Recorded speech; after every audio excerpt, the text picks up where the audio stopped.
Terjadi situasi yang tidak nyaman karena kita terlalu banyak membicarakan apa sukumu, apa agamamu, apa golonganmu.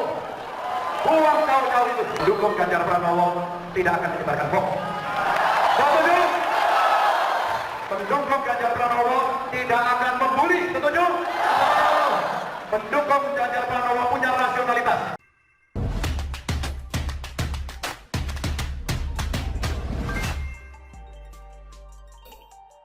Orasi tanpa beban Ganjar di depan relawan Jokowi. Beranikah Prabowo Anies ngomong begitu? Ditulis oleh widodo.expedisiwar.com. Suasana di Hall Basket Senayan pada Sabtu 13 Mei mendadak riuh ketika digelar acara halal bihalal kelompok relawan Jokowi yang dihadiri pula oleh Ganjar Pranowo. Dalam kesempatan itu, Ganjar juga berorasi politik dengan isi orasi yang rasanya takkan berani disampaikan oleh Anies Baswedan maupun Prabowo Subianto yang secara langsung maupun tidak langsung menikmati hasil kampanye bermuatan sara. Bahkan politisasi ayah dan mayat yang pernah terjadi pada Pilgub 2017 maupun Pilpres 2014 dan 2019. Nah, dalam petikan orasinya yang bisa kita dengarkan atau saksikan dari berbagai tayangan di media online maupun YouTube, Ganjar Pranowo berkata seperti ini kepada para relawan Jokowi yang terlihat menyemut di lokasi acara. Saya titip betul, bangsa ini pernah terjadi pembelahan karena perbedaan pilihan. Bangsa ini pernah terjadi situasi yang tidak nyaman karena kita terlalu banyak membicarakan apa sukumu, apa agamamu, dan apa golonganmu. Buang jauh-jauh itu. Fakta yang pernah terjadi dalam sejarah demokrasi Indonesia, bahkan menjadi yang terburuk itu memang pantas untuk disebut kembali, supaya mengingatkan para pendukung Jokowi dan Ganjar agar kali ini kalau bisa jangan terjadi lagi. Selain itu, Ganjar dengan nada serius tapi santai juga mewanti-wanti agar pendukungnya nanti jangan menyebarkan hoaks dan jangan membuli. Seruan ini pernah disampaikan oleh Ganjar ketika bersafari politik di Jawa Timur pada minggu lalu. Saya minta kepada kawan-kawan semuanya, pendukung Ganjar Pranowo tidak akan menyebarkan hoaks, setuju? Pendukung Ganjar Pranowo tidak akan membuli, setuju? Ujar Ganjar yang lantas disetujui oleh ribuan relawan Jokowi yang terlihat memadati lokasi acara. Mendengar orasi politik Ganjar, mendadak saya berpikir soal Prabowo dan Anies yang menjadi pesaing Ganjar yang bagi saya sama-sama bermasalah dengan topik kampanye yang beraroma sara hingga politik identitas. Bagi Prabowo, di mana ketegasan beliau ketika sebagian dari pemilihnya waktu itu menuding Jokowi dengan berbagai isu mulai dari agama hingga PKI, Prabowo terkesan diam dan tidak melawan karena mungkin tahu bahwa hal itu menguntungkan dirinya. Gerombolan FPI, HTI, dan sejenisnya yang mengusung misi asal bukan Jokowi kan jualannya seputar itu, ya kan? Anies bagaimana? Manusia ini jangan ditanya lagi.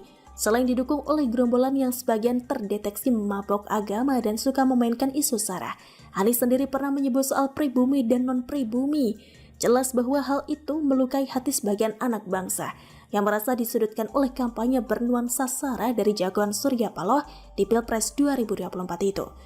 Jadi, kita mau lihat seberani apa Prabowo dan Anies ingin mencuci noda kelam dari sejarah politik masa lalu mereka dengan melawan narasi anti-bully, anti-sara, dan anti-hoax yang disuarakan dengan tanpa beban oleh Ganjar Pranowo karena memang tidak menggendong dosa politik seperti dua pesaingnya itu. Masa calon yang kaya begini dengan dosa politik terkait sara mau didukung buat memimpin negeri yang sejak dahulu kala dikaruniai beragam suku, agama, bahasa, dan golongan? Gue sih ogah, begitulah kura-kura. Bagaimana menurut Anda? Akan ada pertemuan antara Prabowo dan SBY. Jelang pemilu 2024, para petinggi partai memang ramai melakukan pertemuan membahas pemilu 2024 termasuk membangun koalisi. Saya rasa terhormat untuk ditunjuk oleh Pak Prabowo. Kami banyak cerita masa lalu, dan beliau ini bagi saya dan beliau ada kesamaannya, satu mentor.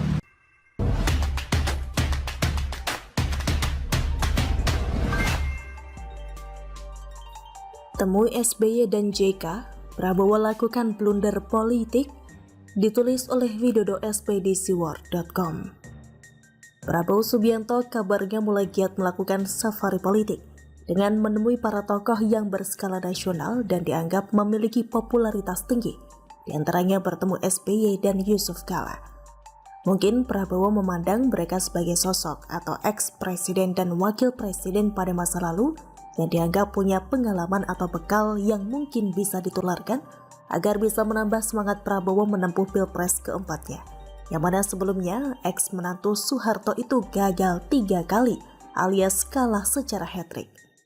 Saya menilai pertemuan itu janggal, bahkan mencurigai kalau semua itu hanya gosokan alias settingan dari orang-orang terdekat alias para pembisik di sekitar Prabowo Subianto. Lagi pula sejak kapan Prabowo dan SBY dekat? Setahu saya SBY dikenal sebagai salah seorang jenderal yang menandatangani surat pemecatan Prabowo dalam pengabdiannya sebagai prajurit TNI. Seorang Agung Gumelar pernah mengungkapkan itu dalam kesaksiannya, sekaligus sempat menilai SBY tidak punya prinsip ketika mendukung Prabowo sebagai capres pada Pilpres 2019 silam. Apakah ini ada kaitan balas budi terkait dukungan pada masa lalu, sehingga sekarang Prabowo sowan menemui SBY? Entahlah.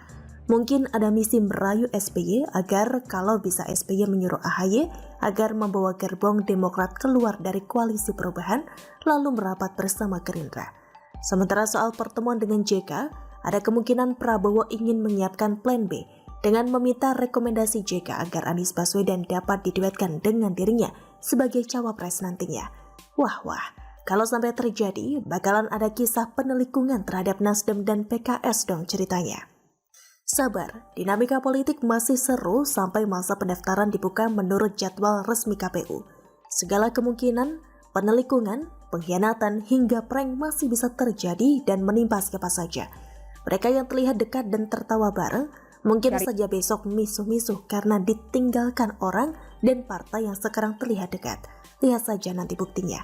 PDI Perjuangan sebagai partai yang paling jelas, tegas dan mantap sebagai pengusung Ganjar Pranowo pun kudu berhati-hati sama penumpang gelap di kapal koalisinya sendiri, yang sementara ini baru diisi oleh Hanura dan PPP. Kisah kekalahan Ahok Jarot dari Pilgub DKI Jakarta 2017 pasti akan menjadi pelajaran berharga bagi PDI Perjuangan agar tidak mengalami hal yang sama terhadap Ganjar Pranowo dan wakilnya nanti. Akhirnya semua kembali pada Prabowo. Namun, jika benar dugaan pengamat bahwa Prabowo sedang berupaya lepas dari bayang-bayang Jokowi, lalu merapat dengan menemui SBY dan JK, rasanya kok Prabowo sedang blunder ya, terutama dengan menemui SBY. Bagaimana menurut Anda? Begitulah kura-kura. Dalam simulasi, 3 nama calon presiden di Survei Indikator Politik Indonesia dilakukan pada 24 Februari hingga 3 Maret 2023. Elektabilitas Anies di posisi teratas, mengungguli Ganjar Pranowo yang ada di angka 33,2%, serta Prabowo Subianto di angka 16,6%. Bukti Anies itu payah. Masa iya di Jakarta elektabilitas